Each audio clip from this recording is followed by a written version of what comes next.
Et salut à tous, on se retrouve aujourd'hui pour les résultats de Survivor Series 2021.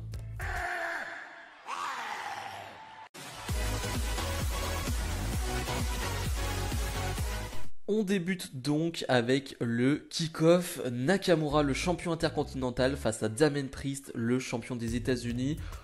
Je me pose plus la question maintenant de savoir si ce match méritait la carte principale ou non. C'est vrai qu'avant, c'était une question qu'on se posait, c'est-à-dire que quand un match était dans le kick-off, on se plaignait parce que on pensait que ce match méritait d'être dans la carte principale.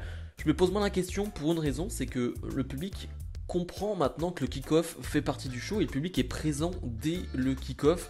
Le public répond présent même en termes de bruit. Voilà, le public est là. Donc je me pose moins la question maintenant. Pour moi, le kick-off fait vraiment partie du show et on le voit même sur les matchs parce qu'on nous donne de vrais combats. Voilà, c'est des bons combats de 10 minutes, de vrais combats de catch. Donc voilà, que Damien Priest face à Nakamura soit dans le kick-off, j'ai pas de problème avec ça.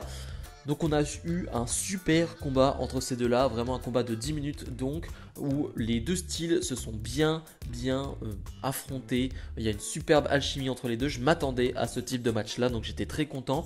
J'ai quelques points négatifs, c'est Rick Boogs que j'adore parce que pour l'entrée par exemple, je trouve que sur l'entrée de Nakamura c'est excellent ce qu'il fait, c'est top. Par contre pendant le combat, quand il a sa guitare et à 3-4 reprises, il joue de la guitare pendant le combat, même le public est un peu surpris, le public se dit oh, je veux pas ça, moi je veux juste regarder le catch, je veux juste regarder le match et voir du catch en fait. Donc voilà, quand il joue à 2-3 reprises de la guitare pendant le combat, c'est pas top, mais franchement on a un bon combat avec une fin où Nakamura, on pense qu'il va s'évanouir, mais du coup Rick Boogs rejoue de la guitare. Ça va pas trop plaire à Damien Priest. Damien Priest va s'en prendre à Rick Boogs, va s'en prendre à la guitare de Rick Boogs et va surtout frapper Nakamura avec cette guitare. Donc disqualification, victoire de Nakamura. Je m'y attendais pas. C'était déjà la deuxième fois qu'on voit Damien Priest péter un câble comme ça. Alors je ne sais pas si c'est un heel turn ce soir-là, mais en tout cas, on est dans cette projection que Damien Priest va devenir heel. Clairement, ça fait quelques semaines qu'on le sent, changement de musique, un peu un changement aussi de personnalité de Damien Priest, donc on le sent venir.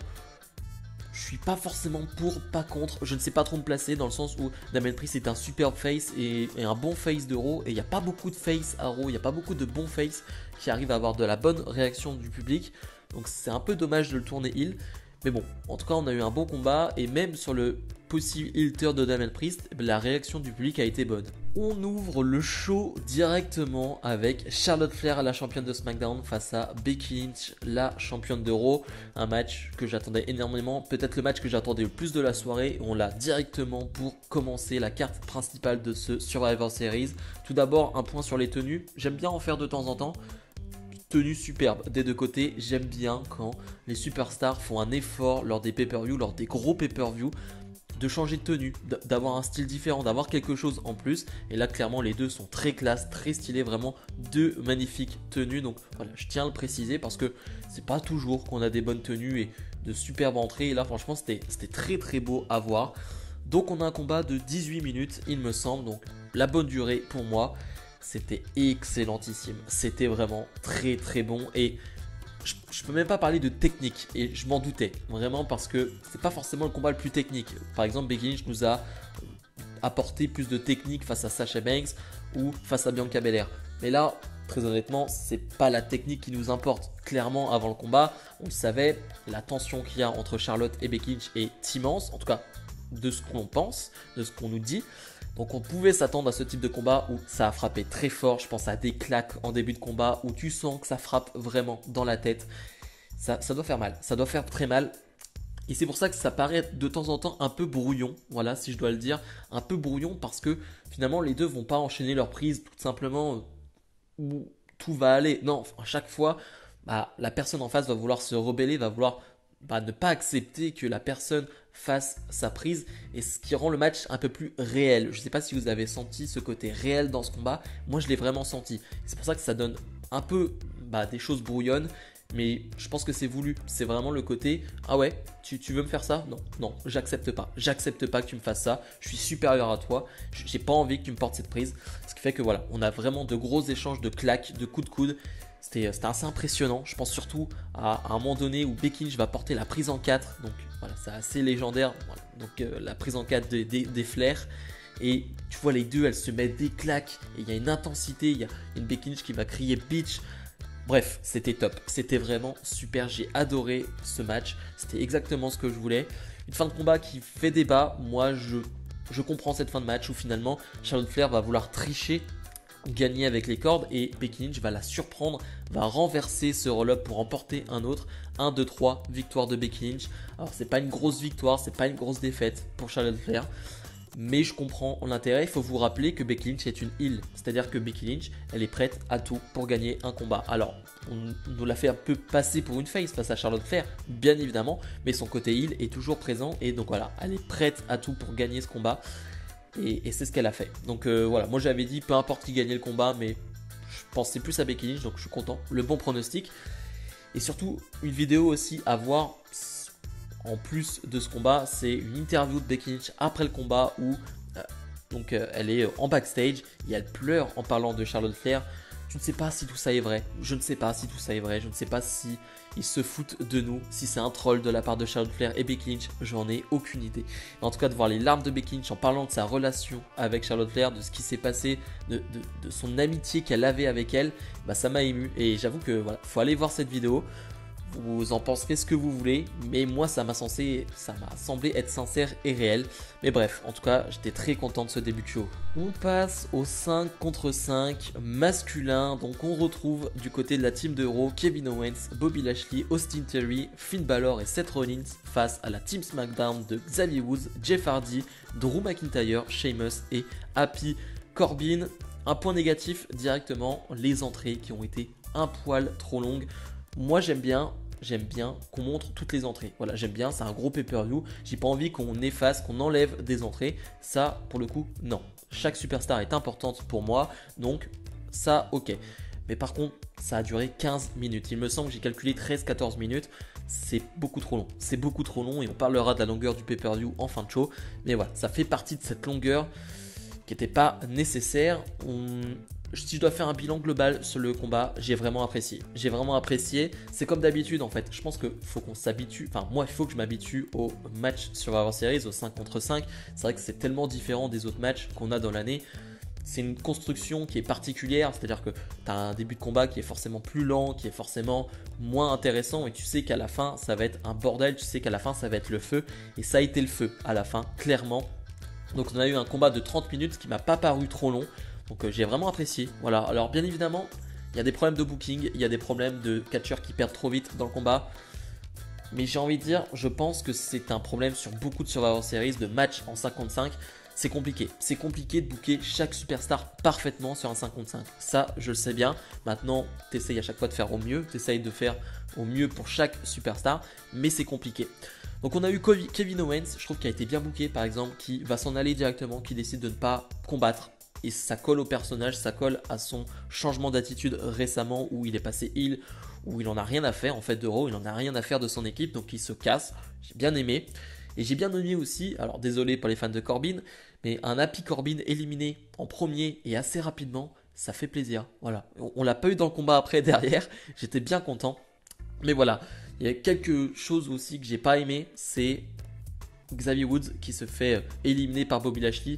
Alors on va nous dire oui, ça le laisse fort parce que finalement il s'évanouit. Bobby Lashley porte comme d'habitude sa prise de soumission et Xavier Woods s'évanouit. En plus il avait fait un super hot tag Xavier Woods avant, mais là tu as Bobby Lashley qui porte sa prise de soumission et s'évanouit, donc il n'abandonne pas.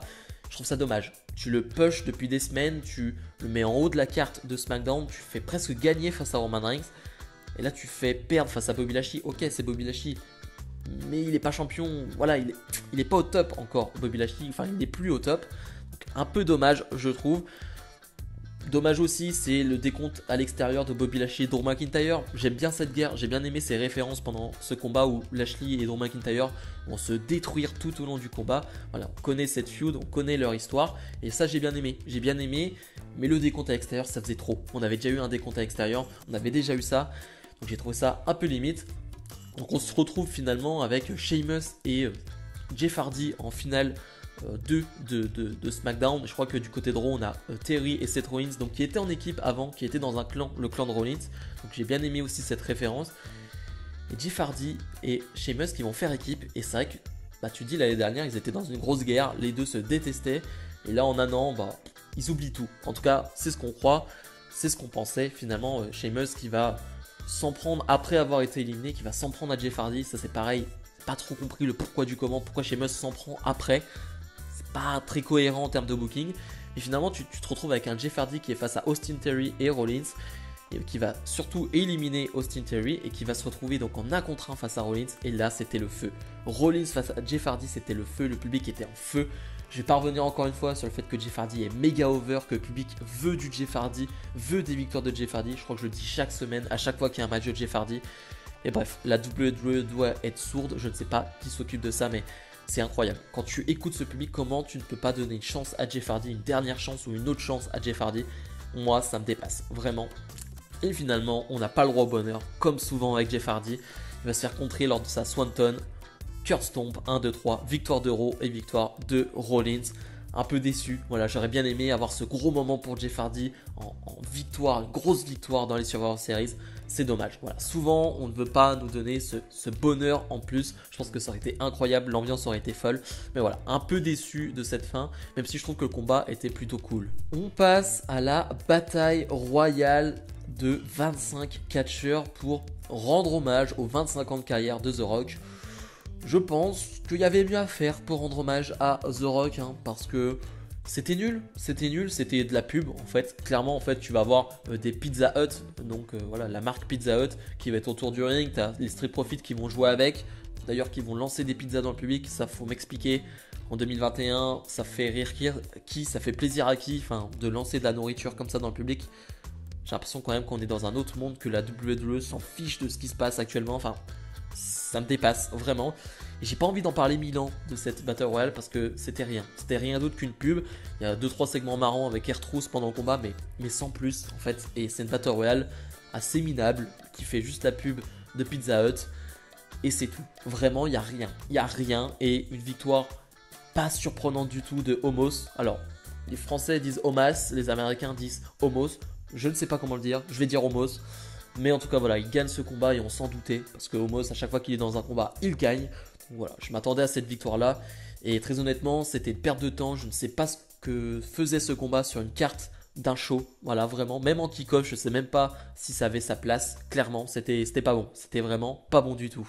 On enchaîne avec RK Bro face aux Usos. Là aussi, j'attendais ce match parce qu'on parle des Usos, une équipe légendaire face à RK Bro qui est une équipe très fun. Donc je m'attendais à un vrai bon match. Et je dois être honnête, on a eu un match de 14 minutes, j'ai été un poil déçu, dans le sens où je trouve que le match met du temps à s'emballer. Et quand tu as un Matt Riddle dans le combat, je trouve que c'est bizarre, parce que Matt Riddle, c'est souvent lui qui emballe les matchs directement même, c'est souvent lui qui arrive à mettre du rythme, à mettre de l'intensité, et là je trouve qu'il n'y en a pas trop. Et c'est aussi dû au fait que le public, au début du match, on n'a rien à faire vraiment de ce combat, le public s'est endormi à ce moment-là, et le public s'en fiche. Vraiment, il y a ce combat qui dure 14 minutes et peut-être pendant les 8-9 premières minutes, le public en a rien à faire. Et pourtant, voilà, Orton essaye de chauffer le public, Riddle aussi, mais ça ne fonctionne pas vraiment. Ce qui fait qu'on s'ennuie. Personnellement, je m'ennuie un peu. Et il y a la fin de match avec le hot tag de Orton, les enchaînements de Riddle, voilà, les 4-5 dernières minutes qui sont plutôt cool. Mais c'est trop peu, c'est vraiment trop peu, donc vraiment un poil déçu. Je m'attendais à beaucoup mieux entre deux grosses équipes comme les Usos et RK Bro, je m'attendais vraiment à beaucoup mieux. Peut-être que mes attentes étaient trop hautes, je ne sais pas. Mais le match n'était pas mauvais, attention. Mais je m'attendais à beaucoup mieux. Voilà, vraiment, c'est un match moyen plus pour moi, alors que j'attendais un match très bon. Finalement, on va avoir la spéciale, le RKO Out of Nowhere de Randy Orton, qui va donc donner la victoire à son équipe et qui marque un peu plus l'histoire. Randy Orton qui devient le catcheur WWE avec le plus de matchs en pay-per-view. 157 je crois, je ne sais plus exactement, mais c'est énorme, c'est magnifique, c'est incroyable. Voilà, vous savez, c'est mon catcheur préféré, de le voir accomplir un tel exploit, quelque chose de grandiose comme cela, ça me fait énormément plaisir. Même en interview après le match, tu l'as senti très touché d'avoir accompli cela. On le sait, Orton, voilà, il s'en fiche un peu des records, il l'a mis d'ailleurs sur Twitter. D'habitude, il s'en fiche un peu des records, mais là, Je pense que c'est un record quand même qui n'est pas prêt d'être dépassé déjà, parce que tu vois tous les noms qui sont derrière lui, c'est du Triple H, c'est du Kane, c'est du Chris Jericho. Donc des personnes qui ne sont pas vraiment présentes et qui ne vont pas pouvoir le dépasser. Donc voilà, bref, c'était pas un top match, mais on va retenir aussi le record historique de Randy Orton. On passe au 5 contre 5 féminin, donc dans la team de Raw, Bianca Belair, Carmella, Zelina Vega, Liv Morgan, Rhea Ripley face à la team SmackDown de Natalya, Shayna Baszler, Toni Storm, Shotzi et Sasha Banks, un match de 25 minutes. Et on n'est pas loin de la catastrophe, on est vraiment pas loin de la catastrophe, c'était pas bon du tout. Pour moi il y a plusieurs éléments à prendre en compte, donc déjà c'est un match qui dure 25 minutes, qui selon moi a duré 2 heures, vraiment c'était long, c'était lent. J'ai plusieurs choses à dire, déjà on va parler du public, le public qui a chié sur le match, n'ayons pas peur du terme, on n'avait rien à faire, le public a chanté CM Punk, le public a fait des holla, le public en avait rien à faire de ce qui se passait sur le ring. Le public s'est réveillé juste à un moment donné, on a retrouvé Bianca Belair et Sasha Banks, ils étaient contents de les retrouver parce que c'est quand même un main event de WrestleMania, donc j'espère bien quand même qu'ils étaient contents de les retrouver sur le ring. Mais le public en avait rien à faire pendant une grosse partie du combat. Et il y a une partie de moi qui peut les comprendre dans le sens où tu te retrouves dans un match 5 contre 5 où t'as pas de construction et t'as que 2 stars dans le ring. T'as que 2 stars et ces 2 stars sont Sasha Banks et Bianca Belair. On peut me parler de Liv Morgan, on peut me parler de Rhea Ripley qui sont des bonnes superstars mais qui n'ont pas un booking constant d'une star, qui n'ont pas des gros combats chaque semaine, qui n'ont pas ce push constant d'une star comme Sasha Banks ou Bianca Belair. Et clairement tu le ressens dans ce combat. Tu ressens qu'il n'y a que 2 stars, qu'il n'y a que 2 stars qui font réagir les foules, c'est Sasha Banks et Bianca Belair. Et ça se ressent. Et c'est vraiment ce qui m'a marqué dans ce combat, c'est que j'ai insulté un peu le public, j'avoue, à des moments donnés. Et à un moment donné, je me suis mis de leur côté, je me suis dit, mais est-ce que tu as vraiment envie de suivre un match où tu as Shayna Baszler, tu as Carmella, tu as Zelina Vega? Et pas sûr. Et je suis pas sûr. Je suis pas sûr que tu aies envie de suivre ça. Parce qu'en plus, le match, en termes de catch pur, c'est pas mauvais. Mais c'est pas terrible non plus. Enfin, c'est pas fou. On est dans la moyenne et encore, je ne sais pas. En tout cas, c'est pas incroyable ce qui se passe. Donc, c'est pas très. T'as pas envie d'être investi dans ce combat. T'as rien qui te donne envie d'être investi. Et voilà, avec ces éliminés, avec tout ce qui se passe, une Morgan qui se fait éliminer, une Sasha Banks qui est éliminée par décompte parce que son équipe s'en prend à elle. Ça, j'ai trouvé ça tellement nul. On a déjà vu plein de décomptes dans cette soirée. Tu nous remets un décompte. Bref, c'était chiant, c'était pas terrible et tu vas te retrouver avec une Bianca Belair qui va faire la super héroïne en 1 contre 3, qui va éliminer tout le monde. Ok, d'accord, victoire de Bianca Belair qui donne la victoire à Raw. D'accord, je suis content, Bianca Belair, ok, elle est forte. Mais est-ce qu'elle avait besoin de ça? Est-ce que Bianca Belair avait réellement besoin de gagner en 1 contre 3? Je ne pense pas. Vraiment, je trouve que les Survivor Series, ça peut servir à mettre en avant d'autres superstars. Moi, j'ai souvenir d'un Dolph Ziggler qui crée la surprise en 1 contre 5 ou 1 contre 4, je ne sais plus, alors avec l'aide de Sting, mais qui gagne ce combat, il y avait une ambiance de fou. J'ai souvenir de trucs comme ça. Et là non, c'est Bianca Belair qui est une superstar établie, une grosse superstar de la WWE qui remporte ce combat. Très bien, ça a bien réagi sur sa victoire, mais j'aurais aimé un truc plus fou, une Liv Morgan en 1 contre 3, une Rhea Ripley en 1 contre 3, j'en sais rien, mais un truc, créer quelque chose. Et là, ils n'ont rien créé. Et franchement, ce match était vraiment pas terrible. L'ambiance était pas bonne. Voilà, comme je le disais, on était pas loin de la catastrophe. Et ouais, j'ai pas passé un bon moment devant ce combat. Le main event, donc, le champion WWE Big E fait face au champion Universal Roman Reigns. Un match tellement attendu. Un match qui a été plutôt bien construit. C'est l'une des seules bonnes constructions de ce show. Donc un match qu'on attendait tous. Un match de 20 minutes, donc la durée était plutôt bonne, là aussi. Le public a eu des périodes où ils se sont endormis aussi, et je peux le comprendre. On était à 3h30 de show, quelque chose comme ça. 4 heures même avec le kick-off. Ça commence à être long, ça commence à être très long. Même moi qui suis assez résistant, on va dire, à la fatigue, la fin, j'étais dans le mal. J'étais vraiment dans le mal, et j'imagine que quand tu es sur place, ça doit être dur aussi. Donc voilà, je vais pas me plaindre du public sur ce match-là parce que je peux les comprendre. Et je suis partagé sur ce combat. Il y a un côté de moi, une partie de moi qui me dit que c'était vraiment bien, que c'était vraiment cool. La dernière partie est vraiment top. T'as un Biggie surpuissant qui arrive à soulever Roman Reigns, qui arrive à être à sa hauteur, qui revient dans le combat. J'ai une scène moi en tête où Roman Reigns va enchaîner avec son spear, je crois, et t'as Biggie qui se relève devant lui en mode non, t'y arriveras pas. Et juste avant, bah il avait dû enchaîner plein de Superman Punch parce que Biggie se relevait à chaque fois. Donc ça j'ai vraiment apprécié. Et en même temps, on retombe sur les matchs de Roman Reigns que j'ai du mal à apprécier totalement. Les matchs qui se passent. Il y a quelqu'un qui l'a mis d'ailleurs sur Twitter, j'ai trouvé ça intéressant, qui se passe en 3 actes. C'est-à-dire que tu as le premier acte qui est plutôt court, où voilà, ça se bat entre les deux. Tu as le deuxième acte qui est très long, c'est la domination de Roman Reigns. Et tu arrives sur le troisième acte qui est le meilleur, où les deux voilà, enchaînent leur prise. Et là, tu as une vraie confrontation. Et donc ce tweet disait, ce serait bien que Roman Reigns arrive à ce troisième acte un peu plus rapidement. Je suis assez d'accord. C'est que c'est un poil long. C'est un poil long les moments de domination de Roman Reigns. Et encore une fois, ça peut marcher sur des superstars comme Daniel Bryan, comme Ricochet, j'en sais rien, comme des superstars avec un petit gabarit. Et face à des Biggie qui sont des monstres physiquement, j'aime pas trop ça. J'aime vraiment pas trop ça, donc ça me dérange un peu. Il y a un travail de la jambe qui est effectué aussi de temps à autre, mais je trouve que par rapport au final, ça me gêne parce qu'il est pas trop mis en avant, il est pas assez mis en avant. Je sais pas si c'est dû au fait que Biggie ne vend pas assez bien, si Roman Reigns ne s'en prend pas assez à cette jambe, j'en sais rien, mais en tout cas pour le final ça me gêne parce qu'allons directement au finish.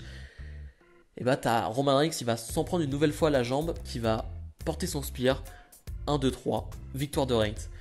Et ça arrive tellement d'un coup qu'on s'y attend tellement pas parce que t'as ce coup sur sa jambe qui est pas très bien travaillé, donc tu dis non, ça ne peut pas se finir là-dessus. Finalement si, ça se finit bien là-dessus. Donc voilà, j'ai un problème sur ce travail de la jambe. Donc je ne sais pas si c'est de la faute de Biggie, de Roman Reigns, de la construction du match, je n'en sais rien.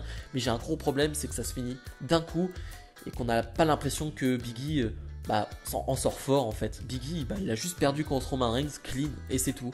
Donc je suis très déçu, j'avais pronostiqué une victoire de Biggie.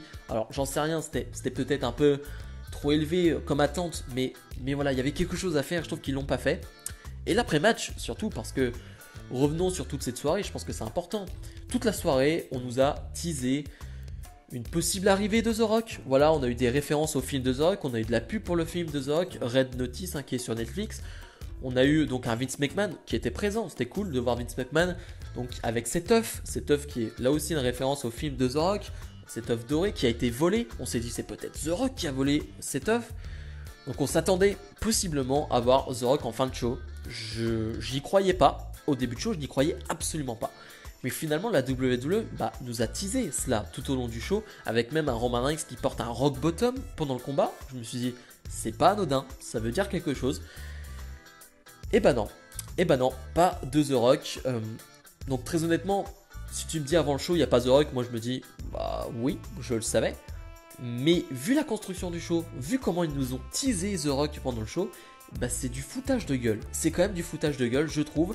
Tu sais, c'est comme si, je vais faire une petite métaphore, c'est comme si tu draguais une fille, tu vois, tu étais proche d'elle, vraiment tu sens qu'il y a quelque chose, il y a une alchimie, il y a quelque chose qui se passe, et au dernier moment, elle te dit, je suis pas intéressé, on va rester amis, sinon, voilà, je ne veux pas. Et la WWE te fait pareil avec The Rock. Allez, on te met des petites références, on te fait la pub pour son film, un rock bottom de Reigns. Et non, il est pas là. The Rock n'est pas là, donc j'ai vraiment cette frustration de on te tease quelque chose, et non. Donc voilà, très déçu de cette fin de show, même si voilà, faut pas oublier que le Biggie Roman Reigns était dans l'ensemble plutôt cool.